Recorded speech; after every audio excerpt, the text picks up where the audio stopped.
Shalom Bapak Ibu Saudara yang terkasih dalam Tuhan. Selamat pagi, kita bisa bertemu lagi di doa pagi hari ini. Mari kita siapkan hati kita untuk memuji menyembah Tuhan. Kita mulai. Selain Kau tiada yang lain, hanya Kau milikku di surga. Katakan sekalipun dagingku lenyap, hatiku lelah tak berdaya. Sekali lagi katakan, selain Kau tiada yang lain, hanya Kau milikku di surga.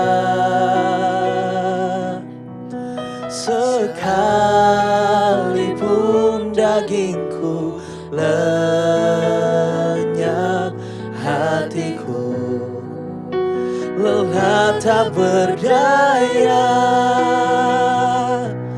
Ku sembah Engkau, Allah yang perkasa.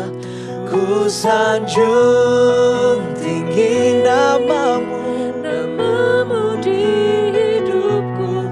Tuhan, tiada yang lain, hanya Engkau, hanya Kau satu di hatiku. Kami menyembah-Mu, ku sembah Engkau, Allah yang perkasa. Ku sanjung tinggi namamu di hidupku. Tuhan, tiada yang lain, hanya Engkau, hanya Kau satu di hatiku.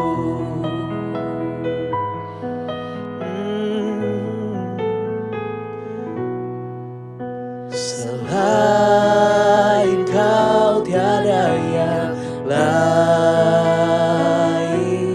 hanya Kau satu-satunya milikku di surga. Sekalipun dagingku lenyap, hatiku lelah tak berdaya. Kami menyembah-Mu, ku sembah Engkau, Allah yang perkasa. Ku sanjung tinggi namamu di hidupku. Tuhan, tiada yang lain, hanya Kau satu di hatiku. Kami menyembah-Mu, ku sembah Engkau, Allah yang perkasa. Ku sanjung tinggi namamu di hidupku. Tuhan, tiada yang lain, hanya Engkau Tuhan, hanya Kau satu. Sekali lagi katakan, ku sembah Kau, ku sembah Engkau, Allah yang perkasa. Ku sanjung tinggi namamu di hidupku. Tuhan, tiada yang lain, oh hanya Kau, hanya Kau satu di hatiku. Mari kita sembah Tuhan di tempat ini. Mari angkat pujian-Mu pagi hari ini. Oh, mari Mari senangkan dulu hatinya.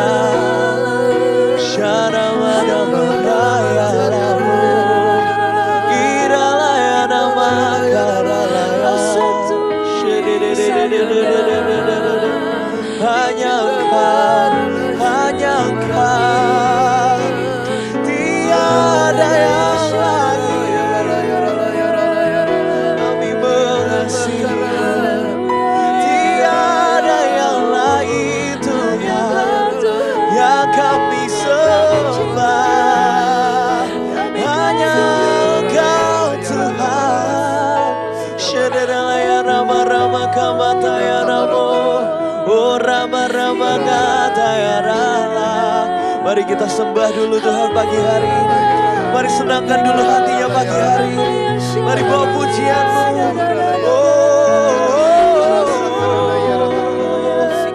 Bawa pujian dan hidup-Mu yang berkenan di hadapan Dia. Shederalaya rama-rama kataya dadalaya rama.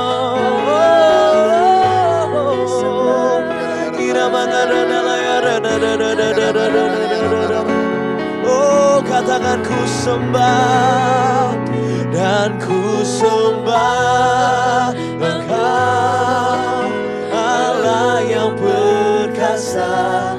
Ku sanjung tinggi nama-Mu di hidupku Tuhan. Tiada yang hanya Engkau Tuhan, hanya Kau satu di hati. Sekali lagi katakan ku sembah Engkau Allah yang perkasa. Ku sanjung tinggi nama-Mu di hidupku Tuhan. Tiada yang lain, hanya Engkau, hanya Kau satu di hati. Tuhan tiada yang lain, Tuhan tiada yang lain, hanya Engkau, hanya Kau satu di hatiku. Oh Yesus Engkau Tuhan, tiada yang lain, hanya Engkau, hanya Kau satu di hatiku. Oh, ku angkat hatiku, ku pandang kekudusan-Mu saat kami menyembah-Mu. Saat ku sembah, Ku puji-Mu Tuhan. ku puji. Oh kami rasakan Tuhan. Oh ku angkat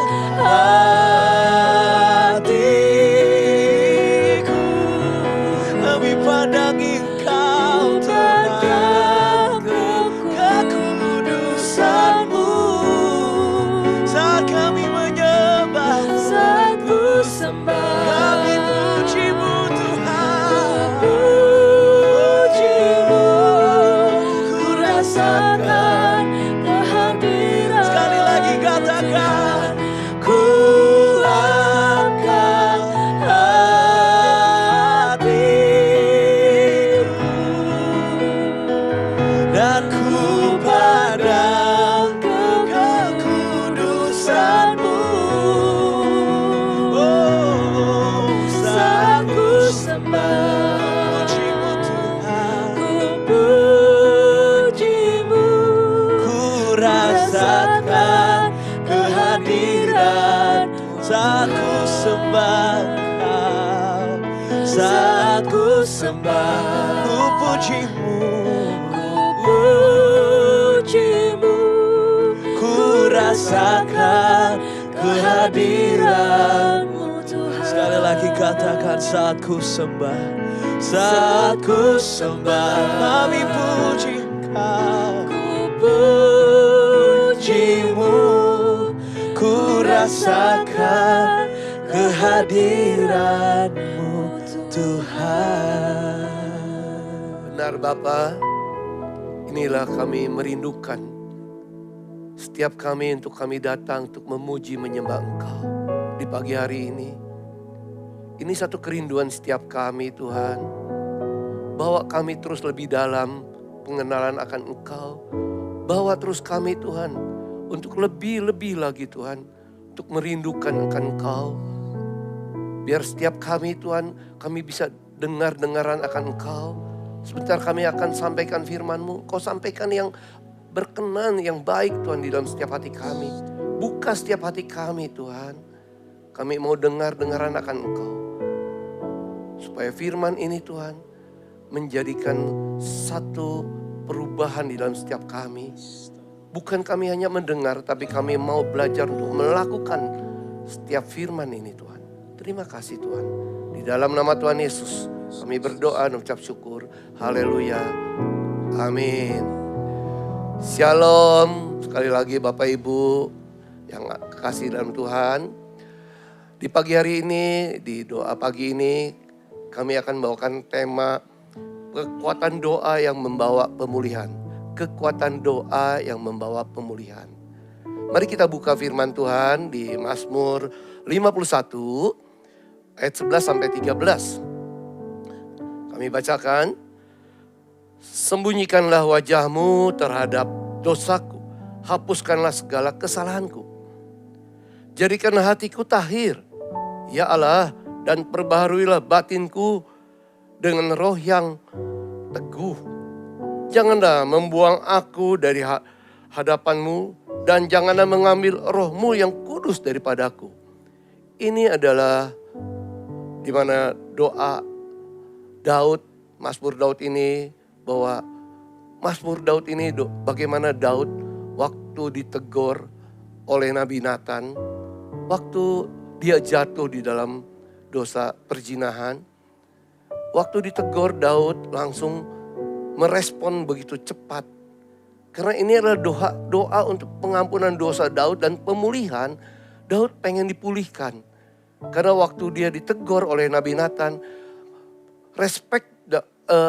langsung respon Daud daripada apa yang ditegur oleh Nabi Nathan, dia langsung lakukan. Karena Daud tidak berdalih-dalih lagi, sehingga Tuhan mengampuni setiap dosa daripada Daud, dosa yang begitu dalam, tapi Tuhan membuka. Karena kenapa pertanyaannya? Karena Daud mempunyai hati yang lembut, hati yang mau diubah. Daud adalah seorang yang penyembah, yang suka akan penyembah, suka akan doa. Seorang pemimpin memang bisa saja seperti Daud, waktu ditegur oleh Nabi Nathan, dia menolak mungkin. Mungkin dia karena posisi dia seorang pemimpin, seorang raja. Tapi Daud tidak. Daud langsung membuka hati dan minta ampun sama Tuhan. Waktu Nabi Nathan menegurnya dan tahu Daud pengen ada pemulihan. Kerinduan pemulihan itu ada di dalam kehidupan Daud. Bukan sekedar hanya pengampunan, tapi Daud juga pengen dipulihkan. Mau dipulihkan kehidupannya. Supaya apa yang terjadi di dalam kesalahan Daud, itu yang Daud meminta kepada Tuhan, memohon supaya Daud sungguh-sungguh hatinya. Poin ke-1, kenapa Daud bisa menerima, langsung ditegur, langsung mau untuk berubah. Poin 1 adalah kenapa? Karena Daud adalah seorang yang rendah hati. Daud adalah seorang yang rendah hati. Seorang raja pemimpin ini tidak mudah memang. Tapi Daud punya karakter, memang karakter yang rendah hati. Seorang pemimpin, kalau seorang pemimpin punya karakter yang rendah hati, itu dibutuhkan setiap kepemimpinan. Pemimpinan di dalam dunia apapun, di area apapun. Apalagi pemimpin di dalam area kerohanian. Seperti Daud adalah seorang raja sebenarnya. Adalah yang dia punya wewenang tinggi. Tapi dia mau menerima seorang pemimpin karena sifat Daud adalah seorang yang rendah hati. Terkadang-kadang sesuatu yang kita rasa punya pride atau kesombongan. Saya seorang pemimpin. Kalau saya berdosa atau ditegur mungkin dari teman atau mungkin dari hamba Tuhan, rasa tidak terima. Tapi Daud langsung mau terima. Itulah, maka itu hati kita belajar untuk kerendahan hati. Apapun yang Tuhan tegur dalam hidup kita harus merespon apa teguran Tuhan itu dalam hidup kita. Mungkin ditegur melalui teman, mungkin ditegur oleh istri atau suami, mungkin ditegur juga oleh hamba Tuhan.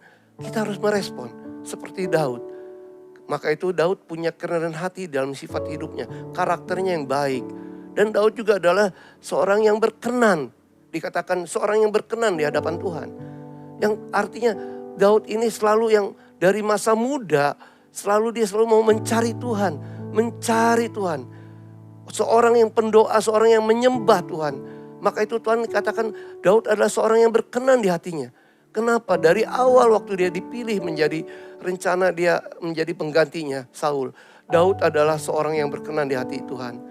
Karena Daud seorang yang selalu memburu apa? Memburu datang kepada Tuhan, mencari Tuhan terus.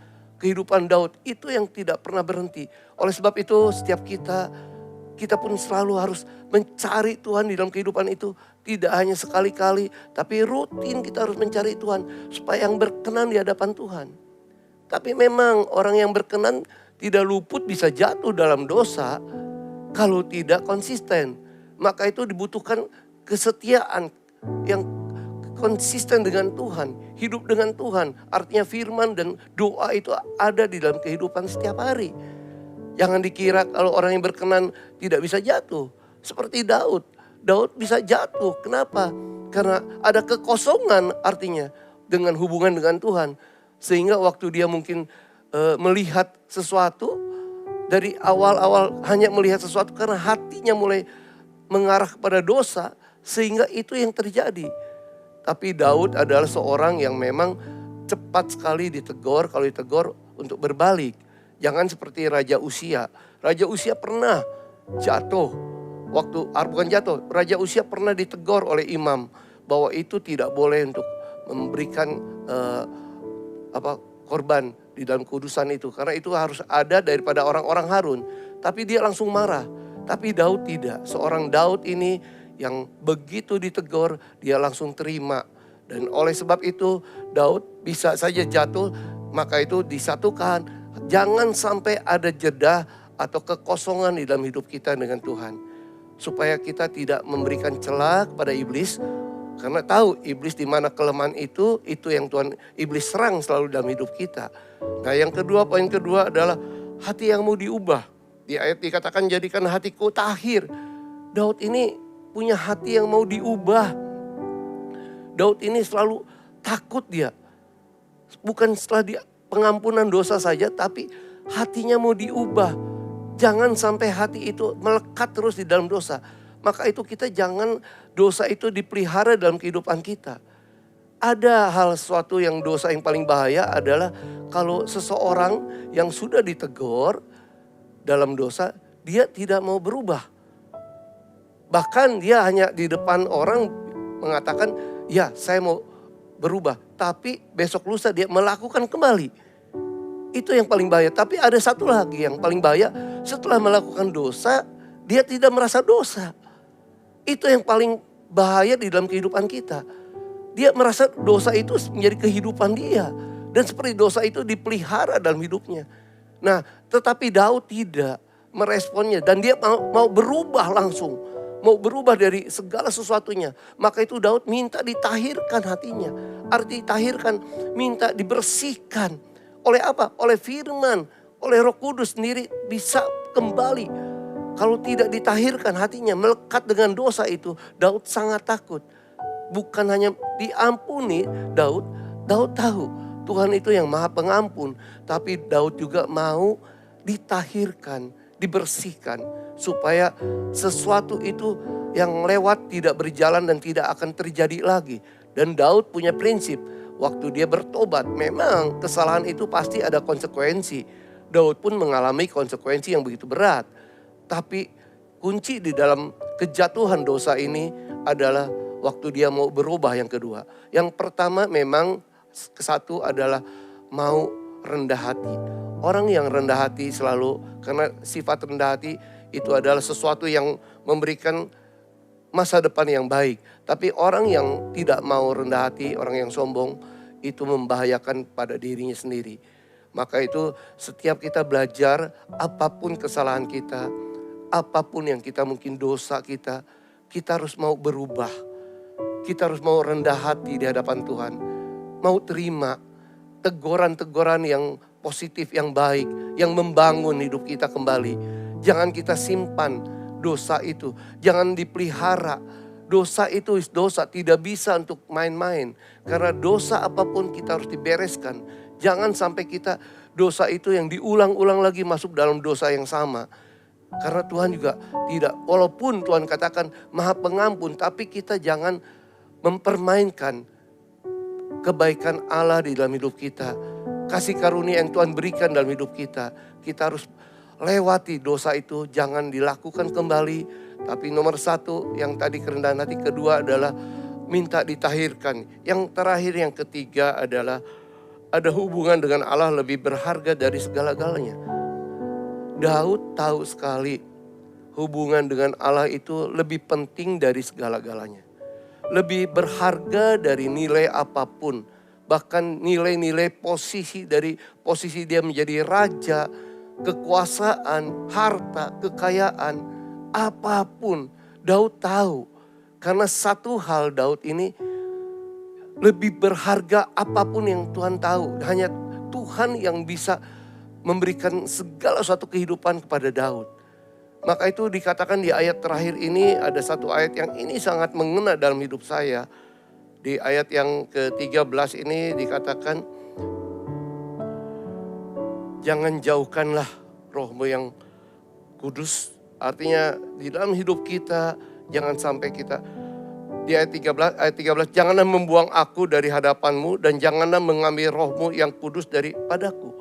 Artinya jangan membuang aku dari hadapan. Daud sangat takut sekali. Takut bukan dibuang posisi menjadi raja, diganti raja atau kedudukannya. Tapi Daud tidak bisa ada hubungan kembali dengan Tuhan. Hubungan yang intim dengan Tuhan. Itu yang Daud sangat-sangat takut. Sehingga Daud dikatakan jangan membuang aku dari hadapan-Mu. Dan jangan mengambil Roh-Mu yang kudus daripadaku. Artinya Daud sungguh-sungguh di sini sungguh-sungguh minta pemulihan. Pengampunan dosa dan pemulihan. Tapi nomor satu adalah Daud yang paling berharga adalah Daud tidak mau kehilangan hubungan dengan Tuhan. Daud tidak mau seperti kalau ilustrasinya yang tidak ada hubungan dengan Tuhan, seperti tanpa udara hampa hidup kita. Itulah yang kerinduan Daud, bahkan kerinduan setiap kita. Kalau kita sudah jatuh di dalam dosa, sudah jatuh dalam kehidupan kita, kita mari berbalik secepatnya untuk bertobat. Poin ke-1, kerendahan hati harus disiapkan. Poin kedua, harus mau berubah. Dan poin ketiga adalah lebih berharga hubungan dengan Allah daripada segala-galanya.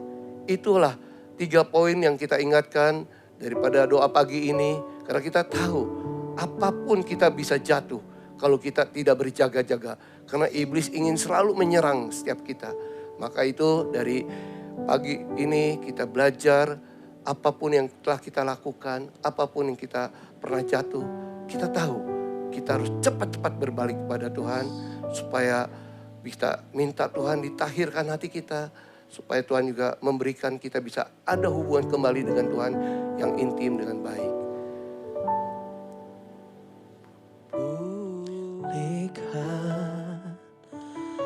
Pulihkan hatiku dengan kasih-Mu.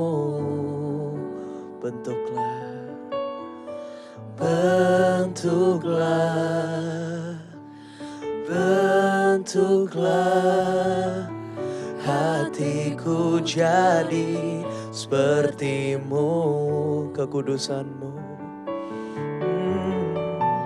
Kekudusan-Mu memenuhiku,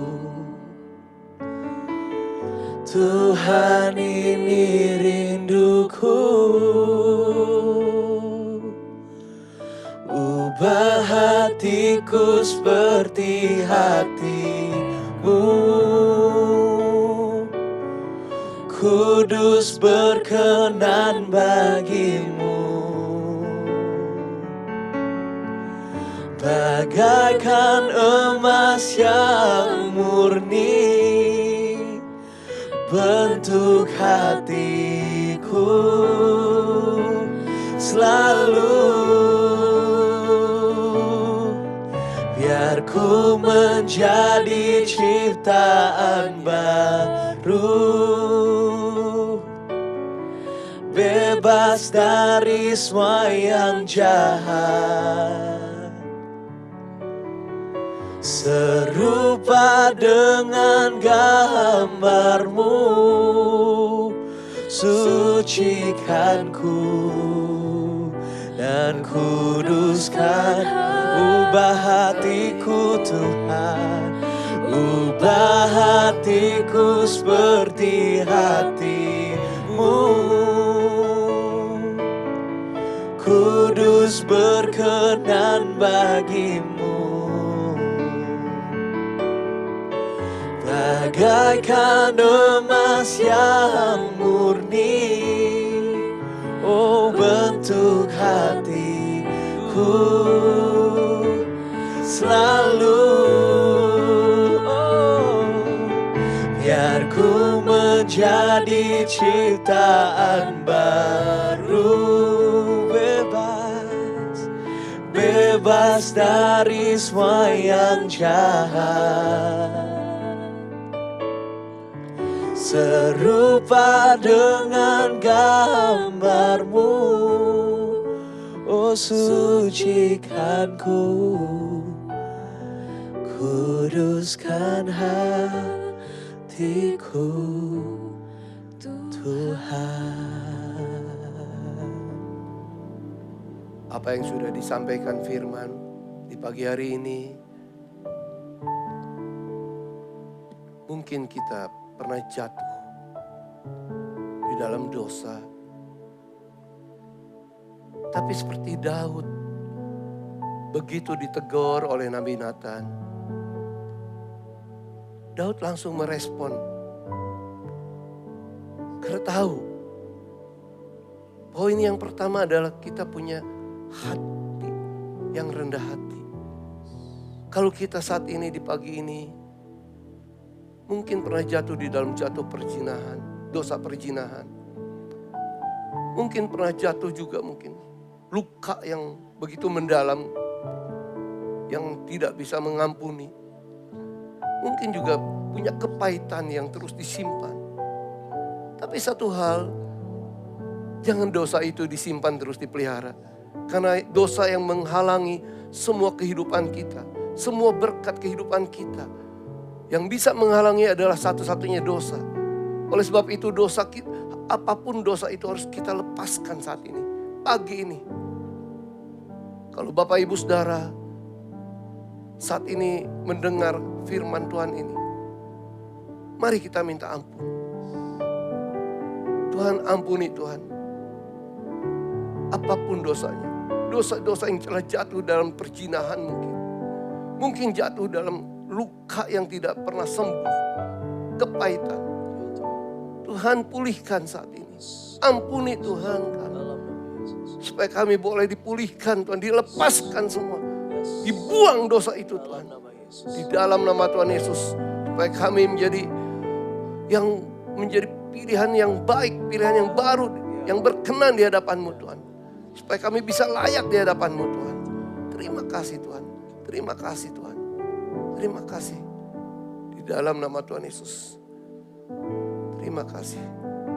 Terima kasih Bapa buat firman-Mu yang sudah kami sampaikan.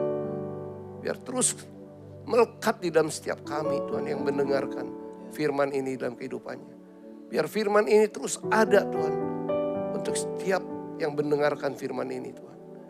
Terima kasih Tuhan. Biar terimalah berkat dari Allah Bapa, cinta kasih daripada Yesus Kristus, persekutuan yang manis daripada Roh Kudus.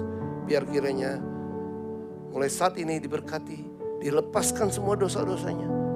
Jadi pilihan yang baru Tuhan, menjadi yang baru dalam kehidupannya. Terima kasih Tuhan, dalam nama Tuhan Yesus, haleluya, amin.